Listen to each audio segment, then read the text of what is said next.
All right, let me take one quick question from the Discord, and then let's play this Tucker Carlson clip. I'll just kind of throw this out there. Anybody jump on it? But this is very much in the online realm and media realm. But look, this is relevant for how this is going to be processed by most people, which will still be in front of the television set. What's the best way to push back against the violence and looting narrative? Most of these protests are peaceful, and the violence is coming primarily from right-wing saboteurs and police when they attempt to disperse peaceful crowds using rubber bullets and tear gas.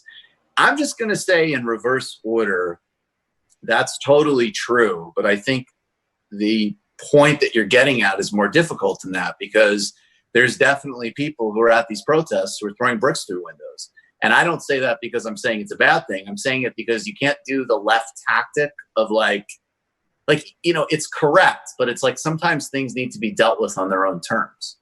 You know what I'm saying? Like, you can't just say well, the real violence is X. So it's like, yes, it is the real violence, but probably like the person that you're thinking of is going to be worried about the brick through the window. And I don't have an easy answer for that, because look, I think an attack on any innocent person, I think there are lines we have to hold.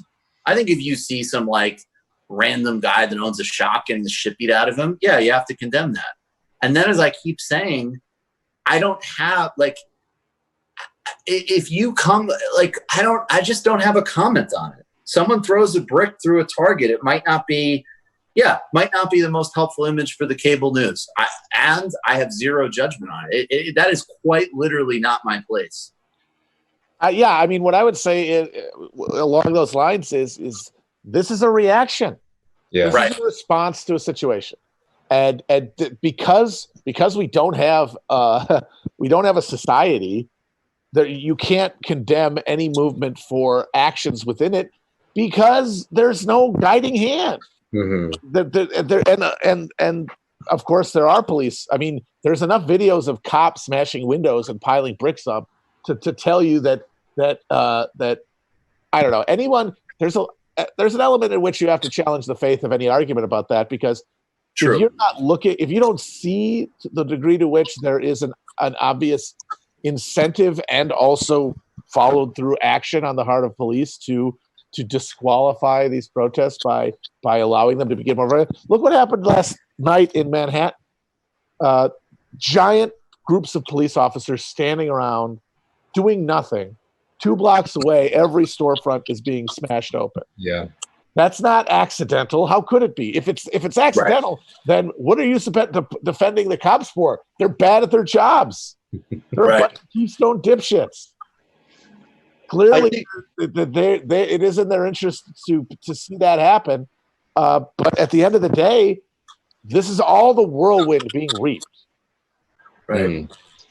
I think that it's right. I think it's really important, though, that we push back against a couple things here too. It's one, this outside agitator narrative is particularly dangerous, because a lot of people who are outside of these movements, they really resonate with this idea that anytime anything happens where a window gets smashed or there's some vandalism or whatever, that means that entire movement is now illegitimate, not even because it's violent, literally because there's some kind of secret group activating in politics. And it's really an example of the postmodern world that we're living in, where it's there is no real politics, right? It's everything is either on the Democrat side, it's the Russians are behind everything secretly, or Donald Trump is oh my God, all these illegals are voting, or whatever, story they're telling.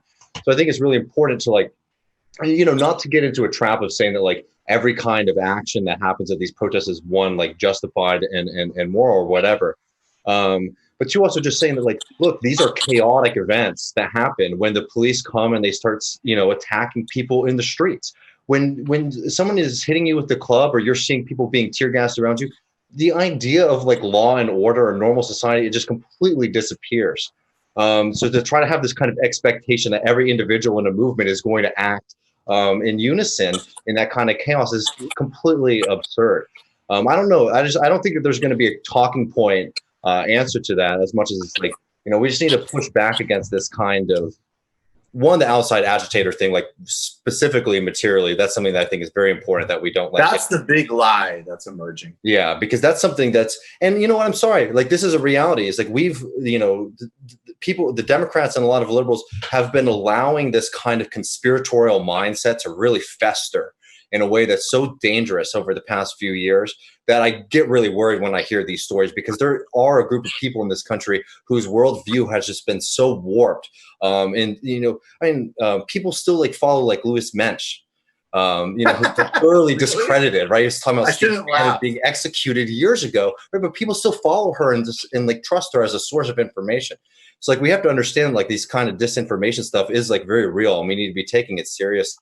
As silly as a lot of it is. I think that the thing that, in my opinion, if you want to really push back on outside agitators, at this point, I would say the rejoinder is from where? Everywhere. What, people are just swapping? Yeah, literally every state. It's like, why would I want to protest in my city when I could do it over here? And then it's like an exchange program. It's an exchange program. That's easy enough to say it when there's a focus in St. Louis or Baltimore, but when it's everywhere, it's really hard unless you're thinking people are parachuting in from Russia. And if that's the case, then I think you're too far gone to really take. But it's that would apply to the former national security advisor to the United States and ambassador to the UN, Susan Rice, who did go on television and say that. And these people are all on K2. That's the thing. Yes. I mean, we are in the post game, so we can be honest. I mean, we're all in New York, but none of us have protested here. I mean, I've primarily split my time between Massachusetts and Philly. Yeah, I've been in Georgia. Right. Where did you go, Matt? Did you go Midwest for this? Sorry. I went to Toronto. I took a wrong turn trying to get fucked up. Dakota, Matt? They put me in New Zealand. I was a part of the New Zealand protest. Right, you guys are picking the Matts go to very chill places for this. I'm hoping I can do the Solidarity one in Amsterdam next. No joke though, South Dakota was saying that there was outside agitators from Fargo, North Dakota coming down there. Yeah, two guys in a tan Sierra. they went to a pancake place and then. You just watched a Michael Brooks show video. Subscribe to get them all. Why wouldn't you? Don't be foolish. Click subscribe below and become a patron as well. Patreon.com/TMBS. Thanks, everybody.